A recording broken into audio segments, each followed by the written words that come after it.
नमस्कार साथियों, गौरव ज्ञान धारा में आप सभी का स्वागत है। एक्चुअली 1870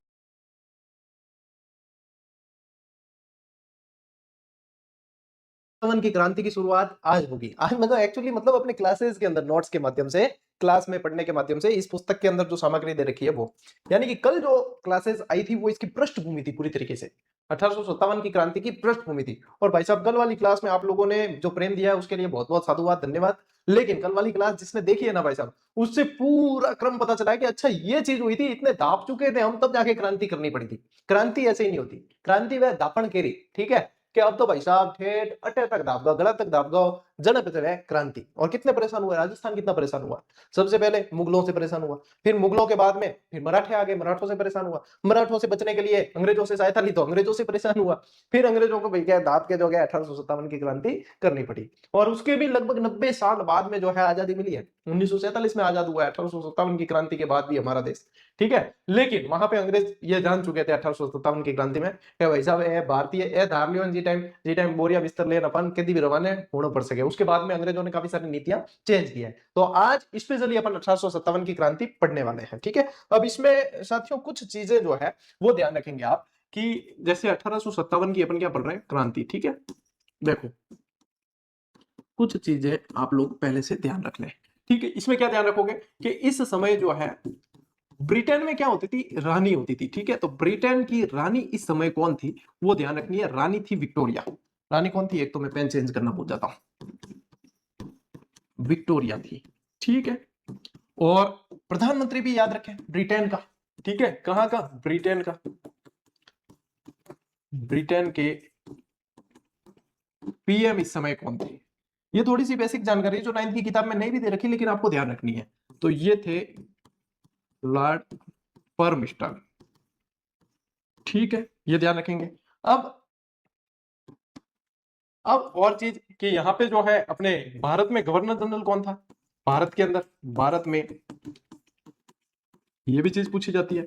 जो जो थे वो आप लोगों को ध्यान रहना चाहिए कि हाँ ये हमें पता है, फिर उसके बाद में अपन आगे चल सकते हैं। तो ये था लॉर्ड कैनिंग, ये कौन था, ठीक है। चलिए, और क्या है, क्रांति की नियोजित तिथि क्या थी,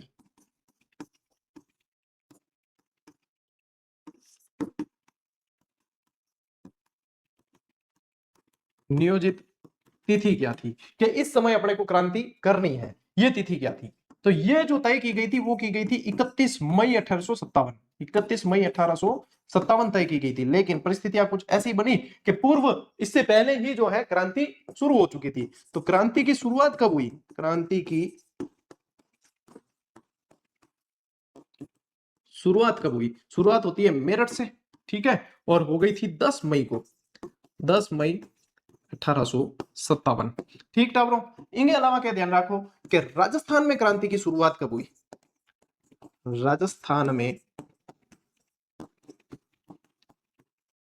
क्रांति की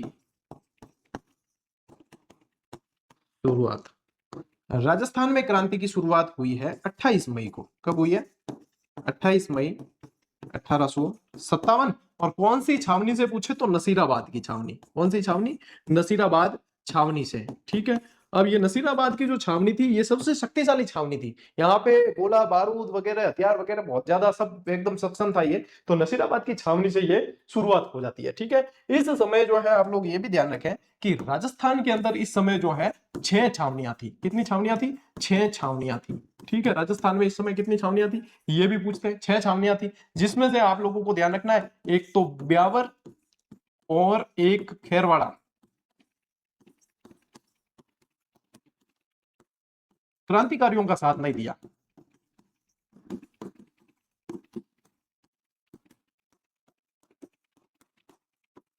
ये पूछते हैं कि किसने क्रांति का हिस्सा नहीं बनी या क्रांति का साथ नहीं दिया क्रांतिकारियों का। तो ब्यावर और खेरवाड़ा जो छावनियां थी उन्होंने क्रांतिकारियों का साथ नहीं दिया है, ठीक है। ये क्या है, ये आप लोगों के हैं बेसिक जानकारी कि 1857 की क्रांति के अंदर बेसिक जानकारी। अब और भी है, जैसे कि प्रतीक चिन्ह वगैरह क्या थे, ये देख लो आप कि प्रतीक चिन्ह इसके समय क्या रखे गए कि जिससे जो है आप लोगों के सूचना आगे पहुंचेगी। तो कमल और रोटी थी, ठीक है, कमल और रोटी, कमल और रोटी, सैनिकों में कमल का फूल और आम जनता में रोटी, जिनको ज्यादातर साधु सन्यासियों ने इन्होंने जो है आगे वही प्रसारित किया था। तो ये भी ध्यान रखना आपने, कमल और रोटी। ठीक है, चलिए। और यदि मैं बताऊं कि क्रांति का नेतृत्व किसने किया, तो बहादुर शाह जफर ने किया, लेकिन सेनापति बख्त खां को बनाया, मजबूरन ही किया लेकिन किया था। ठीक है, तो ये अपने को ध्यान रखना है। ठीक है बेटा, तो देखिए ये यहां से आप स्क्रीनशॉट लेना चाहो तो ले लो, बाकी ऐसा की जरूरी कौन है। अब यहां से एक और चीज कि जो 6 छावनियां थी वो आप लोगों को नाम पूछा जाता है। राजस्थान में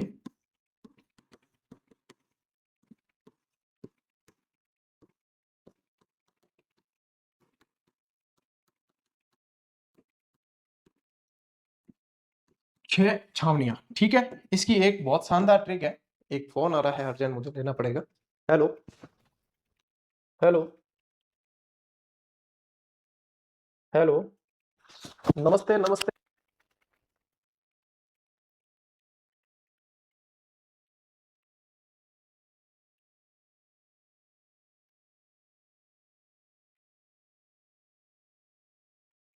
हेलो, हाँ जी, ठीक है।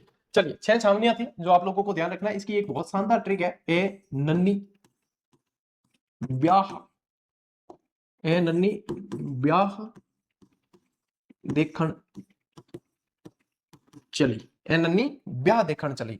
ये इसकी एक ट्रिक है। इससे क्या होगा, आपको 6 की 6 छावनियां बहुत अच्छी तरीके से याद रह जाएगी और चूकेंगे नहीं आप इसमें से। अब इसमें से क्या ध्यान रखोगे, ए से क्या है, एरिनपुरा, ऐसे एरेनपुरा, मैं जहां रहता हूं सुमेरपुर, ये वही छावनी पड़ती है एरेनपुरा के अंदर ही। ठीक है, न से क्या आएगा, नसीराबाद, नसीराबाद, नसीराबाद का जो है कचौड़ा फेमस है, इतना बड़ा कचौड़ा देते हैं। ठीक है, नी से क्या आएगा आप लोगों के, नीमच, नी से क्या आएगा, नीमच। ब्या से आ गया आप लोगों के ब्यावर। ठीक है, क्या आएगा, ब्यावर। दे से आएगा आप लोगों के देवली, देवली। और ख से आ गया आप लोगों के खेरवाड़ा, खेरवाड़ा। ठीक है, ये हो गई 6, काउंट कर लो, 1 2 3 4 5 6।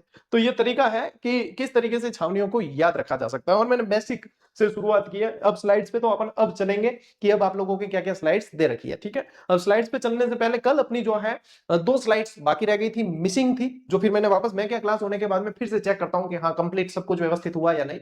तो उसमें मैंने पाया कि तो आपके ध्यान में नहीं आई है वो 2 स्लाइड्स, आपको पता नहीं चला है, क्योंकि ऐसा एक भी कमेंट नहीं आया, लेकिन मुझे पता है कि वहां पे 2 स्लाइड्स मिसिंग थी जो आज अपन पढ़ेंगे। ठीक है, पहले उनको पढ़ेंगे फिर अपन क्रांति को पढ़ते हैं। चलिए, एक बार स्क्रीनशॉट लेना तो ले लो। हाँ, चलें आगे बढ़े। ठीक है, तो देखो, अब जो मिसिंग स्लाइड्स थी वो ये थी कि चार्ल्स मैटकॉफ का निमंत्रण जैसे ही गया राजाओं के पास में, तो राजा तैयार थे। तो संधि की पहल देखो, दिल्ली के ब्रिटिश रेजिडेंट चार्ल्स मैटकॉफ, कौन थे, मैटकॉफ, तो मैटकॉफ की ओर से राजस्थान की रियासतों को कंपनी के संरक्षण में आने की औपचारिक निमंत्रण मिला। और तत्परता दिखाने वाली रियासतें कौन कौन थी, कि हाँ भाई जैसे ही निमंत्रण मिला कि चलो भाई अपन तैयार रहा। तो वो जो रियासतें थी उनमें करौली, कोटा, उदयपुर, बीकानेर, किशनगढ़, जयपुर और जैसलमेर शामिल थी। सिरोही सबसे अंत में संधि करती है, सिरोही सबसे अंत में। एक बार इसका स्क्रीनशॉट लो, मैं एक और स्लाइड अपनी जो बाकी रह गई थी वो पढ़ाता हूं आपको।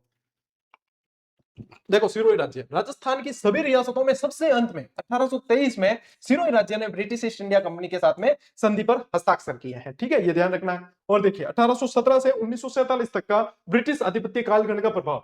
1817 से 1823 के दौरान राजस्थान में सहायक संधियों की प्रक्रिया पूर्ण हुई थी, और इन संधियों के माध्यम से संपूर्ण राजस्थान पर ब्रिटिश आधिपत्य हो गया था, सर्वोच्च प्रभुत्व स्थापित हो गया।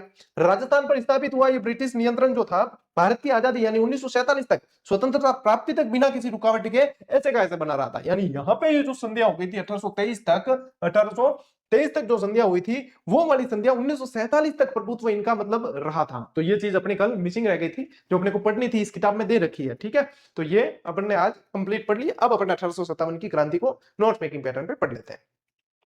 चलो टाप, अब देखो क्रांति के समय राजस्थान की सैनिक स्थिति, अभी अपन ने पढ़ा यही चीज कि सैनिक छावनियां कितनी थी, 6 थी। सन 1857 की क्रांति आरंभ होने के समय राजस्थान में अंग्रेजी सैनिकों की कुल छावनियां कितनी थी, 6 छावनियां थी। कितनी थी, 6 छावनियां थी। कौन कौन सी, नसीराबाद, नीमच, देवली, ब्यावर, एरनपुरा और खेरवाड़ा। यही हो गया, ए नन्नी ब्याह देखण चली, ए नन्नी ब्याह देखण चली। ठीक है, ये ए नन्नी ब्याह देखण चली, जिसमें से ये एक तो खेरवाड़ा और एक ब्यावर, इन्होंने क्या किया, क्रांतिकारियों को सहयोग नहीं किया है। सैनिक संख्या कितनी थी, बहुत मजा आएगा आप लोगों को पढ़ने को, एक एक डिटेल अपन पढ़ेंगे। सभी सैनिक छावनियों में कुल मिलाकर जो है सैनिक छावनियों में 5000 के करीब सैनिक थे। कितने थे, 5000 सैनिक थे। अंग्रेज सैनिकों का अभाव था, किसी भी छावनी में कोई भी यूरोपीय या अंग्रेज सैनिक तैनात नहीं था। और ये यहाँ पे जो है ये अंग्रेजों की गलती हो गई थी। भाई पेमेंट जो है कहीं से आ रहा हो, लेकिन अंग्रेज सैनिक नहीं थे कौन? भारतीय। तो जैसे ही चिंगारियां फूटी क्रांति की, तो सारे के सारे जो है खिलाफ हो गए अंग्रेजों के, है ना। और संपूर्ण सैन्य व्यवस्था की कमान संभालने के लिए केवल 30 अंग्रेज थे, अधिकारी थे, अधिकारी अंग्रेज थे, लेकिन अधिकारी किस पर थे? सैनिकों पर थे। तो सैनिक कौन थे? भारतीय थे, सैनिक भारतीय थे। तो ये स्थिति थी, ये स्थिति पूछते हैं। इनमें से देखो यहाँ पे लिखना आप कि शक्तिशाली छावनी कौन सी थी? सबसे शक्तिशाली छावनी, सबसे शक्तिशाली छावनी ये कौन सी थी? ये थी आप लोगों के नसीराबाद। ये कौन सी थी? नसीराबाद थी सबसे पावरफुल। ठीक है, ये ध्यान रखना, सबसे पावरफुल छावनी। चलिए स्क्रीनशॉट लो। देखो आगे बेटा, अब देखो मेरठ के अंदर विद्रोह की सूचना। सबसे पहले शुरुआत कहां से होती है? मेरठ से होती है।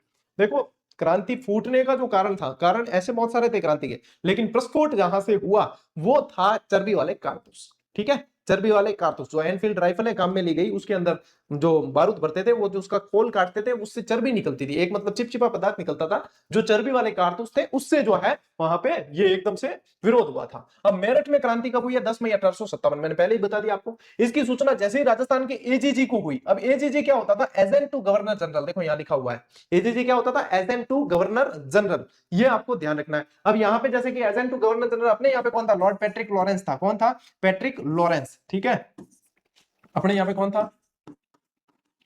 पैट्रिक लॉरेंस था।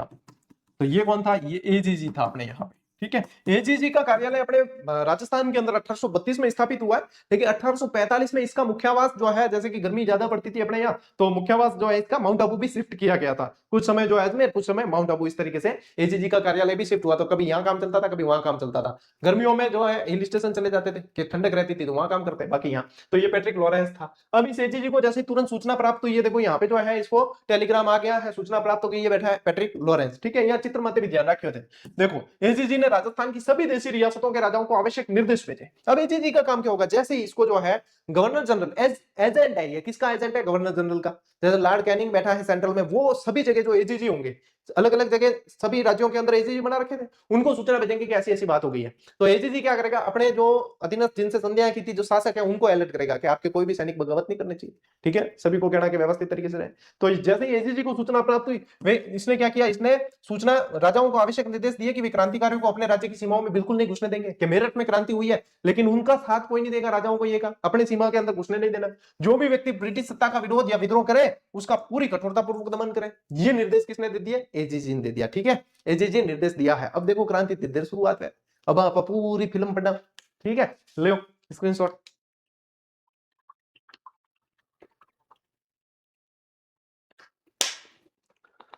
ठीक है भाई, सब क्रांति की शुरुआत होती है राजस्थान में 1857 की क्रांति का विधिवत सूत्रपात जो है, यानी कि शुरुआत कब होती है? सबसे पहले नसीराबाद छावनी से हुआ। इसके पीछे के दो मुख्य कारण है। नसीराबाद छावनी से ही क्यों हुआ, इसके पीछे के कारण देखिए कि एक तो क्या है? कुचलने की कार्रवाई का भाई। उस समय नसीराबाद में 15वीं और 30वीं बंगाल नेटिव इन्फेंट्री, ये सैनिकों की टुकड़ियां, इनके नाम है।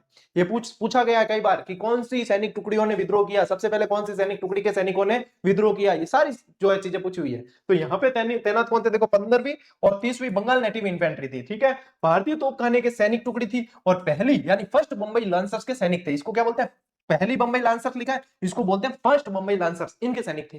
तो पता चल गया सैनिक कौन कौन से थे, टुकड़ियां कौन कौन सी। ध्यान से सुनना, मुझे एक एक प्रश्न आप लोगों को दे रहा हूं मैं। ठीक है, मेरठ विद्रोह की खबर सुनकर जब नसीराबाद में चौकसी बढ़ाई गई, क्या किया? मेरठ में विद्रोह हुआ है, नसीराबाद की चौकसी बढ़ा दी, सब जगह बढ़ाई वैसे। तो नसीराबाद की चौकसी बढ़ाई तो 15वीं नेटिव इन्फेंट्री के सैनिक ने सोचा कि ये सारी सैन्य कार्रवाइयां भारतीय सैनिकों को कुचलने के लिए की गई है। जैसे ही चौकसी बढ़ाई तो 15वीं नेटिव इन्फेंट्री। अब देखो इन दोनों में से भी कौन विद्रोह पहले करेंगे? 15वीं नेटिव इन्फेंट्री वाले करेंगे। ठीक है, तो इन्होंने सोचा कि भाई हमें कुचलने के लिए, हम भारतीय सैनिक सारे, इनको कुचलने के लिए ये कार्रवाई की है। उन्हें यह भी लगा कि तोपें भी उनके विरुद्ध प्रयोग करने के लिए तैयार की गई है, जिससे सैनिकों में विद्रोह की भावना जागृत हो गई। अब जैसे तैयारियां जोरों पे लगाई चली, चौकसी बढ़ी, सैनिकों में ये हो गया कि हमें जो है ये किसी भी समय मारने के प्रयास कर सकते हैं, कि क्रांतिकारी वहां पे भी जो जिन्होंने क्रांति की वो सैनिक ही थे सारे सारे, तो हमें कुचलने का प्रयास किया जा रहा है यहाँ पे। तो ये मुख्य कारण रहे, एक तो ये है। ठीक है, एक बार स्क्रीनशॉट लो, आगे बढ़ते हैं। और फिर क्या है? ब्रिटिश अधिकारियों द्वारा अविश्वास। ब्रिटिश अधिकारियों द्वारा अविश्वास। 15वीं बंगाल नेटिव इन्फेंट्री की एक सैनिक टुकड़ी काफी लंबे समय से अजमेर शस्त्रागार की सुरक्षा में लगी हुई थी। अजमेर में क्या होता था? अजमेर के अंदर जो मैगजीन था, मैगजीन दुर्ग था। मैगजीन दुर्ग क्यों कहते थे? क्योंकि इसके अंदर रहता था गोला बारूद वगैरह, जितनी भी जो है एम्युनिशन जितना होता है, यानी कि गोलियां वगैरह जो है वो यहाँ रहती थी। इसकी सुरक्षा के अंदर 15वीं बंगाल नेटिव इन्फेंट्री के ही सैनिक लगे हुए थे। ठीक है। तो इन्होंने क्या किया, ब्रिटिश अधिकारियों ने संदेह के कारण उस टुकड़ी को अजमेर से हटाकर नसीराबाद भेज दिया। इसी टुकड़ी को यहां से हटा के भेजा क्योंकि इनको अविश्वास था, अंग्रेजों को अविश्वास था कि ये भैया यहाँ अजमेर के सत्रागार के ऊपर यदि अधिकार हो गया तो खेल खत्म है। ठीक है, बकरी डिब्बे में। इन्होंने यहां से अविश्वास करके इनको यहां भेज दिया। इस कार्रवाई से सैनिकों के मन में यह पक्की धारणा बन गई कि ब्रिटिश सरकार उन पर पूरी तरीके से अविश्वास कर रही है। इस अपमान से नाराज होकर वे ब्रिटिश अधिकारियों के घोर विरोधी हो गए। यदि ये ऐसी कार्रवाइयां नहीं की होती तो यहाँ पे शायद क्रांति प्रस्फुटित होती नहीं, इतना होता ही नहीं। जहां जहां दबाने की कोशिश की गई वहां वहां से क्रांति फूटी है भैया। जहां जहां दबाने, नीमच में भी ऐसे हुआ, अभी पढ़ेंगे अपन, मोहम्मद अली बेग और हीरा सिंह जो थे उन्होंने विरोध किया, वहां पे भी ऐसे ही हुआ, सौगंध खिला रहे थे वहां पे कि भाई सौगंध खाओ, हमारे प्रति वफादार रहोगे। सैनिकों ने उल्टा कह दिया, तुम रहे थे क्या, है तुमने अवध को लूटा, तुमने अवध को गलत तरीके से अपने शासन में मिलाया, तुम रहे थे क्या वहां पे। और इस तरीके से वहां पे भी बिल्कुल बच गया था। लो स्क्रीनशॉट देखो, अजमेर शस्त्रागार से 15 बंगाल नेटिव इन्फेंट्री के सैनिक थे, तो इनको जो है कहा कि आप जाओ नसीराबाद, ये कह रहे हैं यहाँ पे, है ना। तो देखो कितना बढ़िया तरीके से चित्रांकन है। देखिए अब नसीराबाद विद्रोह के अन्य कारण क्या थे। ईसाई बनाने का भय। भारतीय सैनिकों के मन में यह पक्का विश्वास बैठ गया था कि अंग्रेज उन्हें धोखे से ईसाई बनाना चाहते हैं। इस धार्मिक भावना को ठेस पहुंचने के कारण अंग्रेजों में सैनिकों में तीव्र उत्तेजना फैल गई थी और गुप्त रूप से तोपें मंगवाना, भाई सीक्रेटली यदि कोई तोपें आ रही है सैनिकों को पता ही नहीं है तो दिखती बात है कि वहां से भी लगेगा, अरे यार ये सारी कार्रवाई और अपने को पता ही नहीं, अपने को वंचित रखा है, इसका मतलब गड़बड़ है। तो गुप्त रूप से तोपें मंगाना। भारतीय सैनिकों पर कड़ा नियंत्रण रखने के उद्देश्य से बाहर से यूरोपियन सेना, अब यूरोपीय सैनिक भी आए और कुछ तोपें चोरी छिपे मंगवाई गई कि भारतीय सैनिकों पे इनको विश्वास था नहीं। ठीक है, वहां पे उस समय भय का माहौल था अंग्रेजों के अंदर, तो इन्होंने यूरोपियन सैनिक यानी खुद के अंग्रेज सैनिक मंगाए वहां से, और ये बात उजागर हो गई।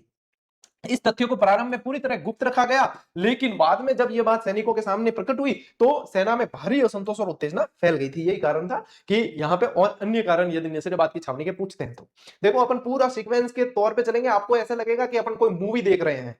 ठीक है, आपको तो बढ़िया तरीके से सिर्फ मुझे सुनना है व्यवस्थित तरीके से। और ये मैं कह रहा हूं, ये जो पुस्तक मेरे पास पड़ी है ना, ये देखो कक्षा 9 की, इसमें से एक शब्द बाहर नहीं जाएगा, आपको इसको छूने तक की जरूरत नहीं है क्योंकि मैंने इसको छू लिया है, और मैंने जब इसको छू लिया है तो वो यहाँ बोर्ड पे आ चुकी है पूरी तरीके से। ठीक है, नोट्स पढ़ के बहुत बढ़िया तरीके से आप लोगों के एक एक शब्द यदि कहीं से भी एग्जामिनर इसमें से कहीं से उठा के पूछ ले, आप ये क्लास से देख लेना, आपका काम हो जाएगा। इसके अलावा आपको कोई थ्योरी की किताब तक पढ़ने की जरूरत नहीं, सार संग्रह तक भी नहीं पढ़ने पड़ेंगे। हाँ, ऑब्जेक्टिव अपन ने दिए वो इसीलिए दिए कि यहाँ पे थ्योरी में करवा रहा हूं, आप लोगों को आवश्यकता ही नहीं पड़ेगी। और ऑब्जेक्टिव आप यदि करना चाहते हो तो वो भी क्या है, आपके लिए एक ऑप्शन है पुस्तक का कि ऑब्जेक्टिव हमें जो है करनी चाहिए, तो पाठ्य सामग्री में आपके शामिल हो, नहीं तो इससे भी आपके काम चलेगा। ऐसा नहीं है कि सर, कई विद्यार्थियों के मन में डाउट होता है, सर क्या किताब लेनी अनिवार्य ही है। किताबें हमेशा द्वितीयक रहा है मेरे लिए अनिवार्य चीजें रही है क्लासेस, कि क्लासेस आप ढंग से देख लेते हो, याद कर लेते हो, तो ये भी इनफ है आप लोगों के लिए। ठीक है, और फिर आती है किताबों की बात की, किताबें क्या है, आप जब तक विद्यार्थियों के मन में होता है, जब तक पुस्तक नहीं पढ़े तब तक याद नहीं होती चीजें, तो वो ऑब्जेक्टिव मैंने इसीलिए दिया, तो आप लोग समझते हैं इन चीजों को। ठीक है, लीजिए स्क्रीनशॉट।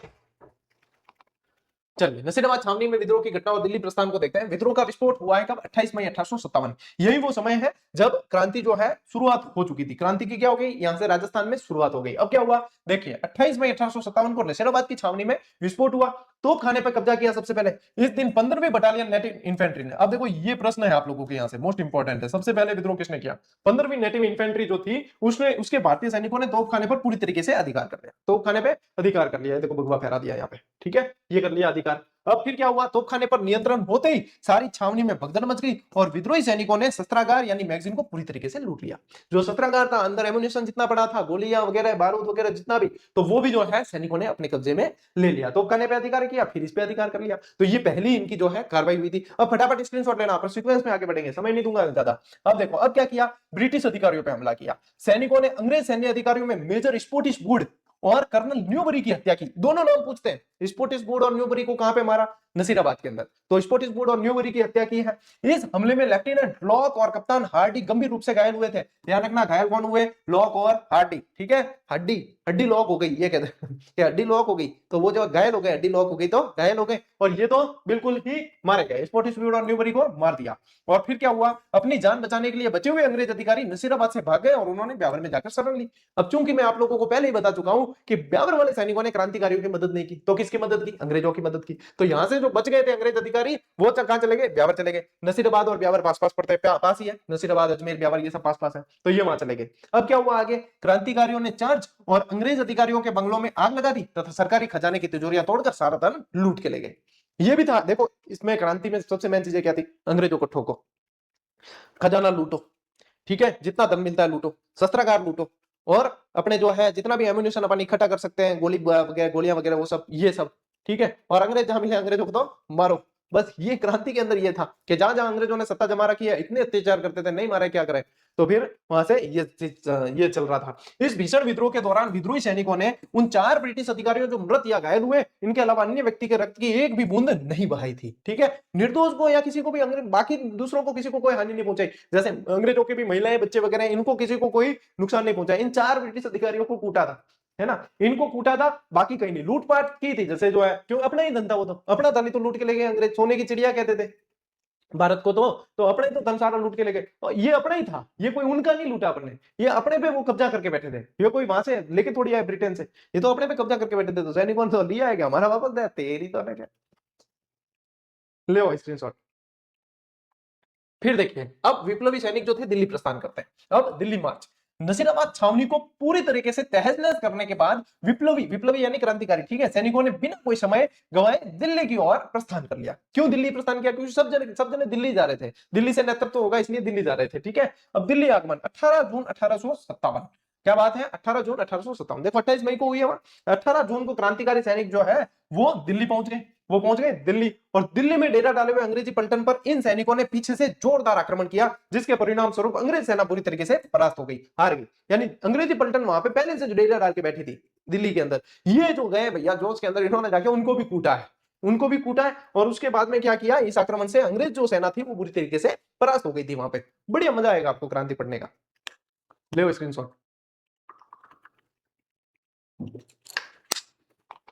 ठीक है, अब देखिए नीमच के अंदर क्रांति, नसीराबाद का प्रभाव तो है। नसीराबाद में हुई क्रांति की सूचना जब नीमच छावनी पहुंची तो वहां के सैनिक भी सक्रिय हो गए, वहां के सैनिक भी सक्रिय हो गए। अब नसीराबाद देखो, यहाँ पे राजस्थान के प्रभाव में जितनी छावनियां थी सब जगह सूचना पहुंच रही थी। तो 28 मई को वहां हुई है, नीमच के अंदर 3 जून को होती है।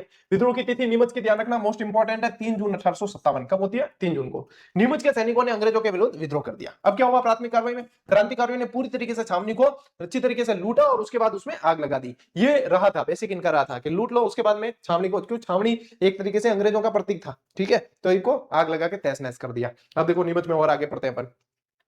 छावनी को नष्ट करने के बाद क्रांतिकारी दिल्ली की ओर बढ़े, जहां मार्ग में उन्हें स्थानीय शासकों और जनता का भरपूर सहयोग मिला है। अब देखो नीमच में और हुआ क्या था, यहाँ पे मोहम्मद अली और हीरा सिंह नाम के सैनिक थे, जिनको जो है ये जबरदस्ती यहाँ पे शपथ दिला रहे थे कि भाई आप हमारे प्रति वफादार रहोगे। तो यहाँ पे मोहम्मद अली ने जो है ये विरोध कर दिया कि आपने अवध को भी तो लूटा है, कुशासन का आरोप लगा के है, तो आप वफादार नहीं रहे हो। इस तरीके से वहां पे भी विद्रोह हो चुका था, ठीक है। तो ये है। अब शाहपुरा आगमन, देखो नीमच से रवाना होकर क्रांतिकारी सरकारी बंगलों को लूटते हुए, उनमें आग लगाते हुए शाहपुरा पहुंचे, और शाहपुरा के शासक ने क्रांतिकारियों का पूर्ण समर्थन किया और उनके लिए भोजन और ठहरने की व्यवस्था की। और ये चीज आप लोगों के पूछी थी, शाहपुरा के कौन थे? लक्ष्मण सिंह। शाहपुरा के कौन थे? लक्ष्मण सिंह थे, ठीक है। अब देखो ये यहाँ पे आपके आरबीसी में तो लक्ष्मण सिंह दे नहीं रखा, लेकिन ये प्रश्न पूछा था, कहां के शासक ने नीमच के सैनिकों के भोजन और रसद की व्यवस्था की, अभी हाल ही में पूछा था। तो ये देख लो, ये यहाँ से प्रश्न है आप लोगों के जो पूछा था। शाहपुरा के शासक ने क्रांतिकारियों का पूरा समर्थन किया और ये भोजन की व्यवस्था की। नाम ध्यान रखना, ठीक है, नाम में बता दिया आपको। अब निम्बाहेड़ा में भी स्वागत होता है। इसके बाद क्रांतिकारी निम्बाहेड़ा पहुंचते हैं और वहां जो स्थानीय जनता ने उनका बहुत बड़ा भव्य स्वागत किया है। फिर दिल्ली जाते हैं, निम्बाहेड़ा से विद्रोही सैनिक देवली, टोंक और आगरा होते हुए दिल्ली पहुंचते हैं। रूट ध्यान रखना, इनका आने वाले समय इनका रूट पूछा जाएगा, किसका? नीमच वाले सैनिकों का। क्यों? क्योंकि देखो सबसे पहले नीमच वाले सैनिक कहां जाते हैं? शाहपुरा। शाहपुरा से फिर कहां जाते हैं? शाहपुरा से जाते हैं निम्बाहेड़ा, फिर निम्बाहेड़ा से ध्यान रखना, निम्बाहेड़ा से फिर कहां? देवली, और देवली से टोंक, और टोंक से आगरा होते हुए फिर ये दिल्ली पहुंचते हैं। तो ये इनका रूट है, ठीक है, देवली, टोंक, आगरा और दिल्ली। देखो यहाँ पे मैंने पूरा रूट आप लोगों के बना के रखा है, अभी भी थे गड़बड़ कर दो ना तो बस ठीक नहीं डला भाई, ठीक है।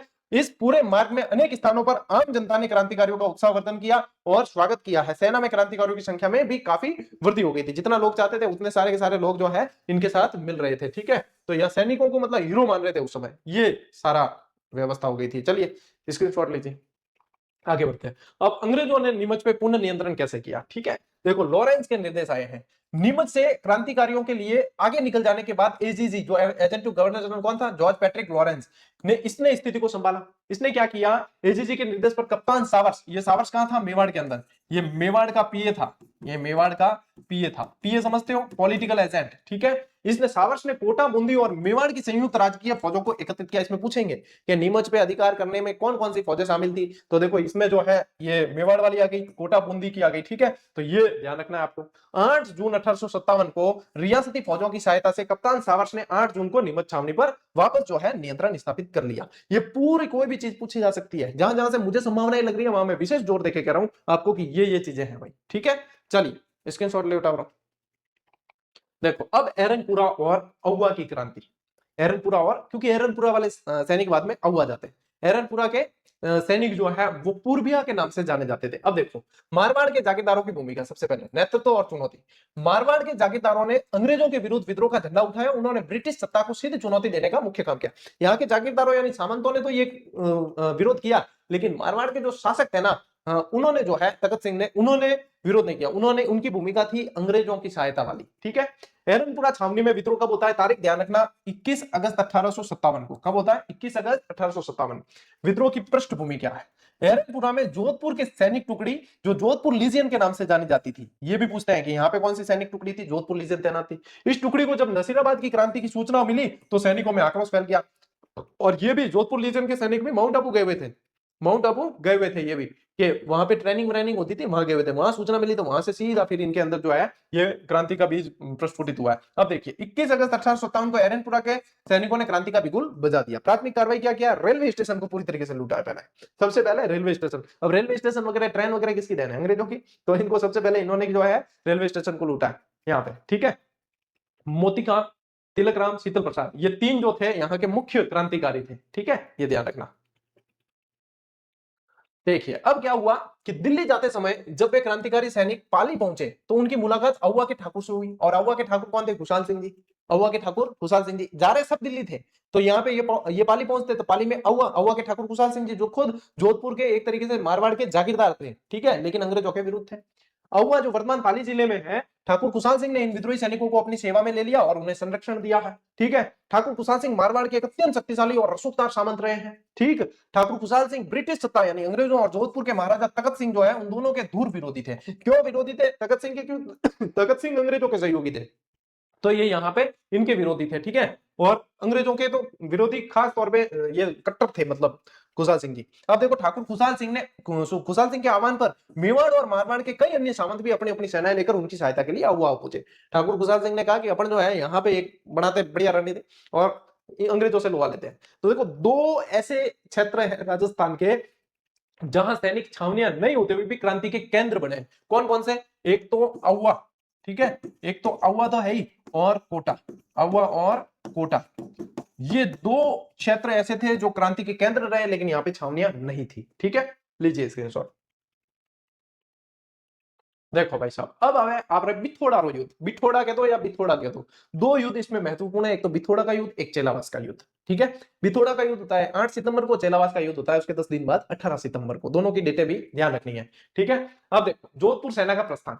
जोधपुर के महाराजा ने सिंघवी कुशलराज के नेतृत्व में, अब ये यहां से प्रश्न एक बना आपके अभी कि जोधपुर के राजा ने किसके नेतृत्व में सेना भेजी? तो कुशलराज सिंघवी कहते हैं, चाहे सिंघवी कुशलराज कहते हैं। सिंघवी कुशलराज के नेतृत्व में अश्वारोही सेना भेजी थी। ठीक है, राजकीय फौज अंग्रेजों के दमन और अहुआ में कार्रवाई हेतु भेजी। इनके नेतृत्व में क्या भेजी थी? अश्वारोही, यानी कि घुड़सवार सेना, या घुड़सवार फटाफट पहुंचेंगे तो अश्वारोही सेना भेजी थी। ठीक है, अश्वारोही सेना भेजी थी कुशलराज सिंघवी के नेतृत्व में। ठीक है, अब देखिए युद्ध के परिणाम क्या होते हैं। 8 सितंबर 1857 को अहुआ के ठाकुर खुशहाल सिंह और क्रांतिकारियों की संयुक्त सेना थी और जोधपुर की इस राजकीय सेना को पूरी तरीके से परास्त कर दिया। इसमें अनवर सिंह पंवार भी था, एक तो अनवर सिंह पंवार था, कुशलराज सिंह भी था। ठीक है, तो इनको जो है पूरी तरीके से परास्त कर दिया था। इस भीषण संघर्ष में जोधपुर का किलेदार अनार सिंह पंवार, जिसका नाम आप लोगों को अनोड सिंह भी मिलेगा, ठीक है, लिखा हुआ अनोड सिंह पंवार भी मिलेगा, और मुख्य सेनापति सिंघवी कुशलराज किसी तरह अपनी जान बचा, ये तो अनार सिंह तो मारा गया, कुशलराज किसी तरह अपनी जान बचाकर युद्ध मैदान से भाग खड़ा हुआ और जोधपुर राज की फौज की तोपें और बहुत सारी युद्ध सामग्री क्रांतिकारियों ने लूट ली।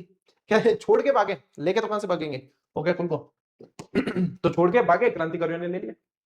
10 दिन बाद फिर संघर्ष हुआ, फिर इसमें तो देखो क्रांतिकारी जीते ही, चेलावास के युद्ध में भी जीतते हैं, तो बिथोड़ा के युद्ध में विजय होगी क्रांतिकारियों की।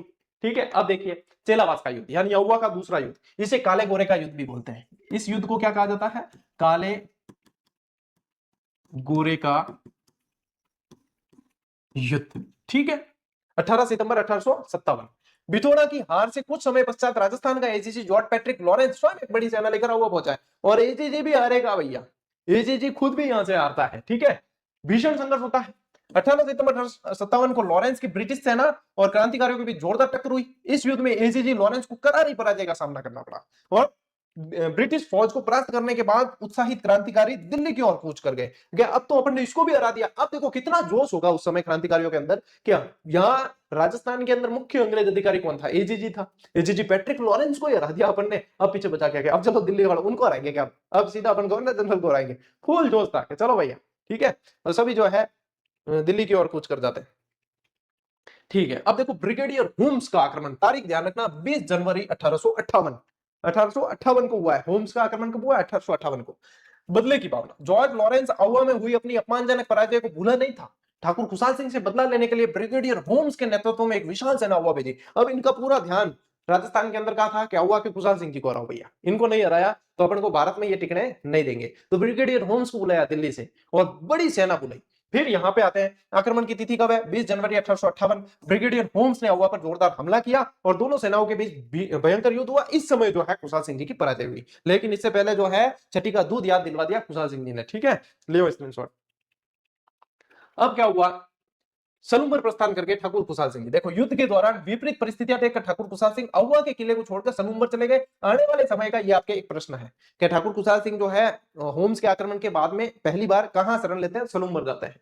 उनके जाते ही ब्रिटिश फौजों ने आउवा के किले पर अपना पूर्ण अधिकार कर लिया। ठीक है, ये ध्यान रखना। इससे पहले जो है मैं आप लोगों को बताऊं कि ये आउवा के अंदर जो है जब हमला होता है आउवा के अंदर, यहाँ पे अंग्रेज अधिकारी हमला करते हैं तो यहाँ पे जो है अंग्रेज अधिकारी इनका सिर काट के मैक मोशन वो आया था। ठीक है, जोधपुर का पीए था, पॉलिटिकल एजेंट, वो आया था। तो उसका सिर काट के क्रांतिकारी जो है किले के दीवार दरवाजे पे लटकाते हैं। ये इसके अंदर दे नहीं रखा आपके 9th की किताब में, मैं बता देता हूँ। मैक मोशन का सिर काट के, ये मैक मोशन तो लिख देना यहाँ पे। ठीक है, ये जो है भीषण संघर्ष, इसमें मैक मोशन लिखना, मैक मोशन शामिल था।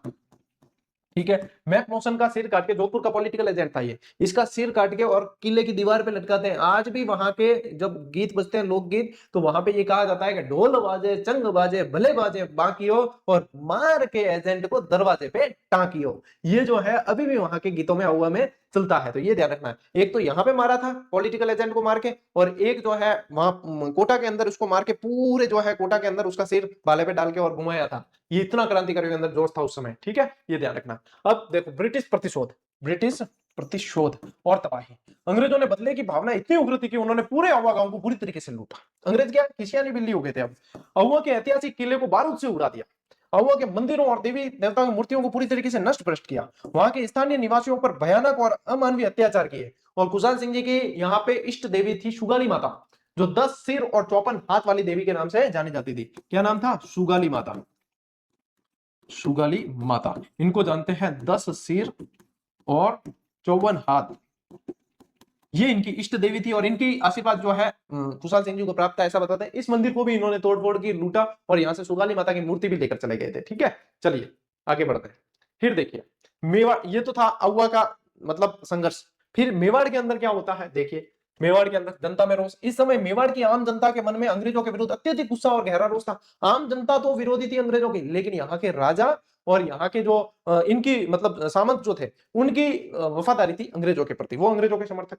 सामंतों का रुख, मेवाड़ के अधिकांश सामंत जागीरदार ब्रिटिश सत्ता के पूरी तरह खिलाफ थे और विरोधी थे, लेकिन राजा जो है सामंतों के विरोधी थे, जनता भी विरोधी थी, लेकिन राजा का पक्ष था वो अंग्रेजों के साथ था। फौजों की स्थिति क्या थी? नसीराबाद छावनी में हुए विद्रोह की सूचना उदयपुर पहुंच चुकी थी, जिससे मेवाड़ की फौजें भी अंग्रेजों के विरुद्ध विद्रोह करने के लिए लगभग तैयार थी। लेकिन गूंज तो भैया तैयार थी, माहौल भी था, लेकिन यहाँ पे स्वरूप सिंह जी थे, उन्होंने जो है पूरी तरीके से अंग्रेजों का साथ दिया था। ठीक है, लो स्क्रीनशॉट एक बार देखो। महाराणा और ब्रिटिश कप्तान की कूटनीति क्या थी? विपरीत परिस्थितियों के बावजूद मेवाड़ के महाराणा की सूझबूझ और अंग्रेज कप्तान सावर्स के सख्त रवैये के माहौल को बिगड़ने से रोक दिया था। इस संकट के समय मेवाड़ के महाराणा और ब्रिटिश कंपनी सरकार दोनों को ही मेवाड़ के शक्तिशाली सामंतों से गहरा भय था, इसलिए एक दूसरे का सहयोग प्राप्त करने के लिए पूरी तरीके से मजबूर थे। और राजा कौन थे यहाँ के? शासक स्वरूप सिंह जी। शासक कौन थे? कल की क्लास में पढ़ा है वैसे अपने, शासक सारे पढ़े।